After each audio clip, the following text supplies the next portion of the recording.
దేశంలో రక్తపాతం సృష్టించి పాక్లో తలదాచుకున్న ఉగ్రవాదులు హతమవుతున్నారు. ఒకరు కాదు, ఇద్దరు కాదు. భారత్కు ద్రోహం చేసిన ప్రతి ఒక్కడు కూడా పాక్ వీధుల్లో కుప్పకూలుతున్నాడు. అబ్దుల్ మక్తీ మొదలుకొని జహూర్ మిస్ట్రీ, షాహిద్ లతీఫ్ వంటి కరుడుగట్టిన దేశద్రోహులు మట్టి కరుస్తున్నారు. మసీదుల్లో ఉన్న, ఫర్నిచర్ షాపుల్లో దాక్కుని ఉన్న మృత్యువు వారిని అస్సలు వదిలిపెట్టడం లేదు. చెప్పాలంటే భారత్పై కన్నెత్తి చూస్తే శత్రువుల అంతం వారి సొంత గడ్డపైనే ఖాయమని వరుస మరణాలు నిరూపిస్తున్నాయి.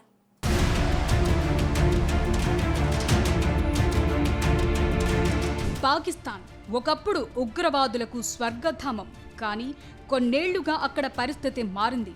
ఎందుకంటే ఇండియా మోస్ట్ వాంటెడ్ జాబితాలో ఉన్న ఉగ్రవాదులు ఒకరి తరువాత ఒకరు చనిపోతున్నారు. తాజాగా లష్కరే తోయిబా కీలక నేత హఫీజ్ సయీద్ కుడి భుజం అబ్దుల్ రెహమాన్ మక్కీ మరణించాడు. చెప్పాలంటే ఉగ్రవాది రెహమాన్ మక్కీ మరణంతో పాకిస్తాన్లో నమోదైన వరుస మరణాలు ఉగ్రవాదులకు కంటి మీద కునుకు లేకుండా చేశాయి. అయితే అబ్దుల్ రెహమాన్ మక్కీ అనారోగ్యంతో మరణించినట్టు పాకిస్తాన్ చెప్తున్నా దీని వెనుక బలమైన కారణమే ఉందని విశ్లేషకులు చెప్తున్నారు.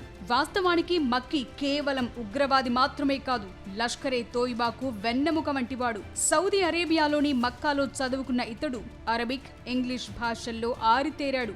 లష్కర్ కార్యకలాపాలకు ప్రపంచ వ్యాప్తంగా నిధులు సేకరించడంలో మక్కీది అందవేసిన చెయ్యని చెప్పొచ్చు. 2008 ఏడాది ముంబైలో దాడులు జరిగినప్పుడు ఆ సంస్థను నడిపించింది అబ్దుల్ రెహమాన్ మక్కీయే. కాశ్మీర్ పేరుతో భారత్ను రక్తసిక్తం చేయాలని వేలాది మంది యువతను ప్రేరేపించిన సిద్ధాంతకర్త ఈ అబ్దుల్ రెహమాన్ మక్కీ.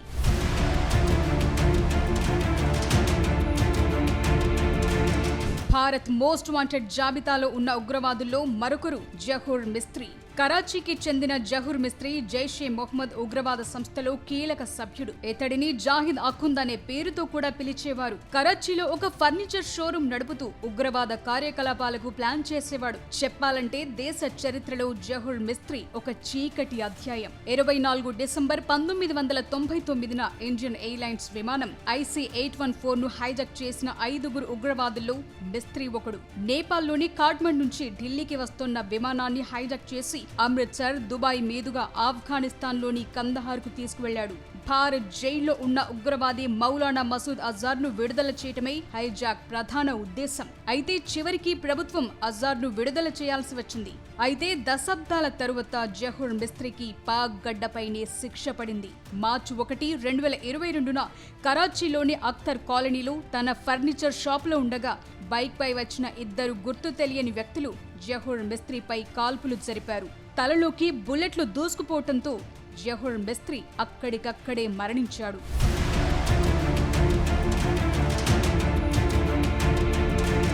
పాకిస్తాన్ కేంద్రంగా పనిచేసే లష్కరే తోయిబా ఉగ్రవాద సంస్థలో అత్యంత కీలకమైన కమాండర్లలో ఒకడు అబూ ఖాసిం కాశ్మీరీ. ఉగ్రవాద సంస్థలో ఇతన్ని అబూ ఖాసిం అని పిలుస్తారు. అబూ ఖాసిం జమ్మూ కాశ్మీర్లోని పూంచ్ ప్రాంతానికి చెందినవాడు. 1999లో సరిహద్దు దాటి పాకిస్తాన్కు వెళ్లాడు. అక్కడే లష్కరే తోయిబాలో చేరి అతి తక్కువ కాలంలోనే ఆ సంస్థలో కీలక వ్యూహకర్తగా ఎదిగాడు. అబూ ఖాసిం జమ్మూ కాశ్మీర్లో అనేక రక్తపాతాలకు ప్రణాళికలు రచించాడు.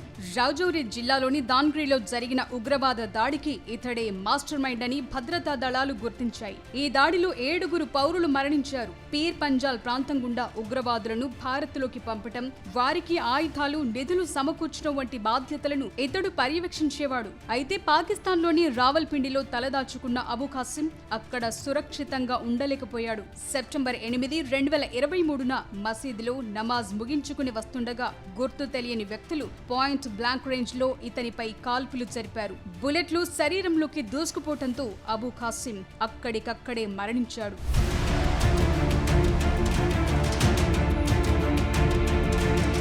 భారత్ మోస్ట్ వాంటెడ్ జాబితాలో ఉగ్రవాది అబూ సైఫుల్లా ఖాలిద్ కూడా ఒకడు. జమాత్ ఉద్దవా ఉగ్రవాద సంస్థలో అబూ సైఫుల్లా వ్యూహాత్మకమైన కమాండర్. పాకిస్తాన్లోని పంజాబ్ ప్రావిన్స్ కు చెందిన అబూ సైఫుల్లా ఖాలిద్ లష్కర్ వ్యవస్థాపకుడు హఫీజ్ సయీద్ కు అత్యంత నమ్మకస్తుడైన అనుచరుడు. ఉగ్రవాద శిక్షణ శిబిరాల పర్యవేక్షణ, కొత్త రిక్రూట్లకు ఆయుధ శిక్షణ ఇవ్వటం, సరిహద్దు దాటి భారత్లోకి చొరబాట్లు ప్లాన్ చేయటంలో ఇతడు సిద్ధహస్తుడు. 2006 ఏడాది నాగ్పూర్లోని RSS ప్రధాన కార్యాలయంపై జరిగిన ఆత్మాహుతి దాడి కుట్రలో కీలక పాత్ర పోషించాడు. ఈ దాడికి వ్యూహరచన చేయటమే కాకుండా ఉగ్రవాదులకు ఆయుధాలు, నిధులు సమకూర్చాడు. ఫిబ్రవరి 2025లో అబూ సైఫుల్లా ఖాలిద్ కూడా హతమయ్యాడు. పాకిస్తాన్లోని ఒక రహస్య ప్రాంతంలో ప్రయాణిస్తుండగా బైక్ పై వచ్చిన 3 గుర్తు తెలియని దుండగులు ఇతని వాహనంపై విచక్షణ రహితంగా కాల్పులు జరిపారు. ఈ మెరుపు దాడిలో అబూ సైఫుల్లా ఖాలిద్ చనిపోయాడు. జహూర్ మిస్త్రీ, అబు కాసిం కాశ్మీరీల తరువాత అబూ సైఫుల్లా ఖాలిద్ హత్యతో లష్కరే తోయిబా నాయకత్వానికి పెద్ద దెబ్బ తగిలిందనే చెప్పొచ్చు.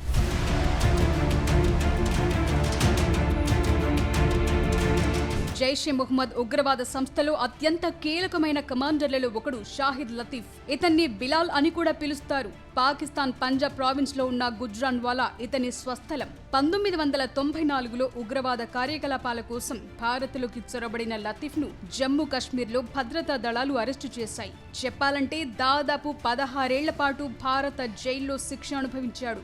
2010లో శిక్షా కాలం ముగియటంతో భారత ప్రభుత్వం ఇతన్ని వాఘా సరిహద్దు ద్వారా పాకిస్తాన్ కు అప్పగించింది. కానీ పాక్ కు వెళ్లిన వెంటనే తిరిగి జైషే మొహమ్మద్ లో చేరి కీలక బాధ్యతలు చేపట్టాడు.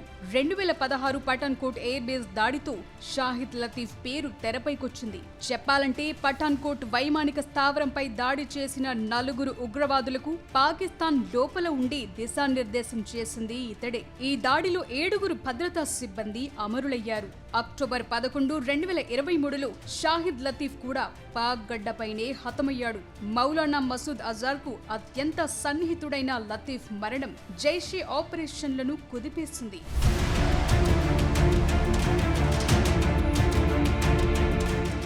పాకిస్తాన్ గడ్డపై భారత షాడో ఏజెంట్ల వేట కొనసాగుతోంది. దాంతో ఐఎస్ఐ రక్షణలో ఉన్న ఉగ్రవాదులకు చావు తప్పడం లేదు. చెప్పాలంటే కందహార్ హైజాకర్ల నుండి పఠాన్కోట్ మాస్టర్ మైండ్ల వరకు అందరిది కూడా ఒకటే గతి. ఇలా చెప్పుకుంటూ పోతే భారత రా ఏజెంట్ల వ్యవస్థ ఏంటో చూపించేది ఇప్పుడు కొత్తగా వచ్చిన దురంధర్ మూవీ.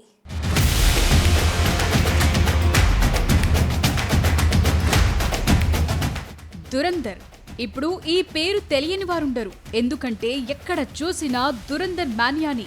దురంధర్ సినిమా ఒక ఊపు ఊపేస్తోంది. వాస్తవానికి ఇది ఒక గూఢాచారి కథ. అయితే ఇలాంటి కథలకు మన చలనచిత్ర పరిశ్రమలో ఒక ప్రత్యేకమైన క్రేజ్ ఉంటుంది. ముఖ్యంగా దేశభక్తి, సాహసోపేతమైన నిర్ణయాలు, ఉత్కంఠ రేకెత్తించే మలుపులు ప్రేక్షకులను థియేటర్లకు రప్పిస్తాయి. ఇప్పుడు ఈ కోవలోని వచ్చిన ఒక అద్భుతమైన చిత్రం దురంధర్. వాస్తవ సంఘటనల నుంచి స్ఫూర్తి పొంది ఉత్కంఠ రేకెత్తించేలా ఈ సినిమాను రూపొందించారు. చెప్పాలంటే సినిమా 1999లో జరిగిన ఇండియన్ ఎయిర్లైన్స్ ఫ్లైట్ 814 హైజాక్ సంఘటనతో మొదలవుతుంది. అయితే ఈ సంఘటన దేశ భద్రతా వ్యవస్థలో ఎలాంటి మార్పులకు దారితీసిందో స్పష్టంగా చూపించారు. అలాగే 2001లో జరిగిన పార్లమెంట్ దాడి, తరువాత ఆపరేషన్ దురంధర్ అనే సీక్రెట్ మిషన్ ప్రతిపాదనలు, ఈ మిషన్ ఉద్దేశమేంటి అనేది కళ్లకు కట్టినట్టు చూపించారు. మొత్తానికి పాకిస్తాన్లోకి చొరబడి అక్కడి ఉగ్రవాద నెట్వర్క్ ని చిన్నభిన్నం చేయటమే దురంధర్ లక్ష్యంగా కథ సాగుతుంది.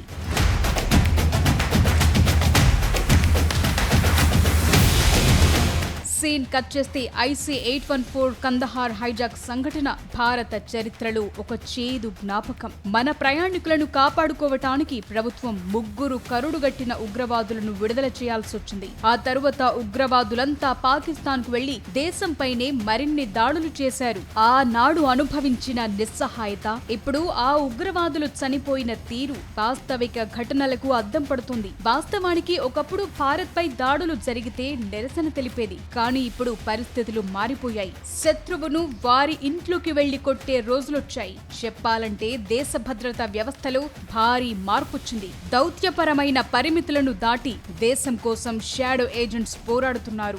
ముంబై దాడులు, పఠాన్కోట్, పుల్వామా దాడుల్లో వీర జవాన్లు, అమాయక పౌరులు ప్రాణాలు కోల్పోయారు. అయితే ఆ దాడులకు వ్యూహరచన చేసిన వారు పాకిస్తాన్ లో రాజభోగాలు అనుభవిస్తుంటే ప్రభుత్వం చూస్తూ కూర్చోలేదు. అందుకే దేశంపై కత్తి పడితే అది పాకిస్తాన్ అయినా సరే, వేరే ఏ దేశమైనా చూస్తూ ఊరుకోలేక ఆపరేషన్ చేపట్టి దెబ్బ కొట్టింది.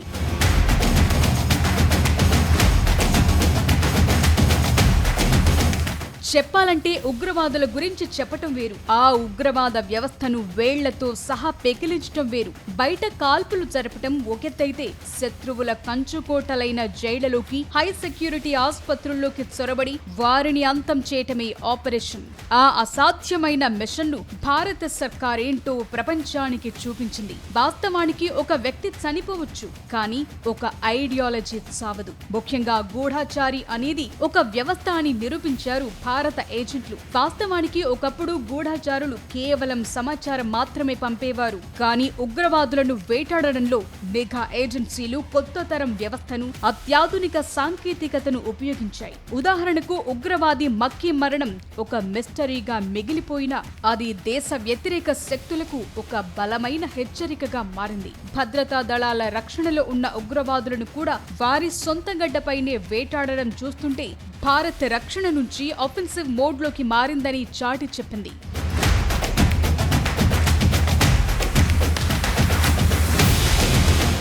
భారత ప్రభుత్వం చేపట్టిన షాడో ఏజెంట్ వ్యవస్థ ఉగ్రవాదులకు సవాల్గా మారిందనే చెప్పొచ్చు. ఉగ్రవాదులు చనిపోతే కొత్త వారొస్తారని భావించే ఐఎస్ఐకు ఈ ఆపరేషన్ ఊపిరాడకుండా చేసింది. ఎందుకంటే కొత్తగా చేరే వారికి భారత్ చేపట్టిన షాడో ఏజెంట్ ఆపరేషన్ భయం మొదలైంది. భారత్ పై కత్తి కడితే చుట్టూ సైన్యం ఉన్నా చావు తప్పదు అనే భయాందోళన ఉగ్రవాద ఐడియాలజీని వేళ్లతో సహా కదిలించింది. ప్రత్యేక ఆపరేషన్ అమాయకులకు నష్టం కలగకుండా కేవలం టార్గెట్ ను మాత్రమే ఫినిష్ చేయటం, ఉగ్రవాదుల కమ్యూనికేషన్, బ్యాంక్ అకౌంట్లను హ్యాక్ చేసి వారిని ఒంటరి చేయటం, పాక్ లోపల ఉన్న ఉగ్రవాదులను తమ పక్కనున్న వాడే గూఢాచారేమో అని భయపడేలా చేయటం. ఇప్పుడు ఇదే సమయంలో సోషల్ మీడియాలో కొన్ని వీడియోలు కూడా వైరల్ అవుతున్నాయి. భారత గూఢాచారులు పాక్ లో ఉన్నారేమోనంటూ సర్చింగ్ చేపట్టారు. ఇలా పాక్ వెన్నులో ఆపరేషన్ దురందర్ వణుకు పుట్టించింది. మొత్తానికి దురందర్ మిషన్ లక్ష్యం నెరవేరింది. అది కేవలం వ్యక్తులను చంపటం కాదు, భారత్ జోలికొస్తే అంతం ఎలా ఉంటుందో ప్రపంచానికి కళ్లకు కట్టినట్టు చూపించటం.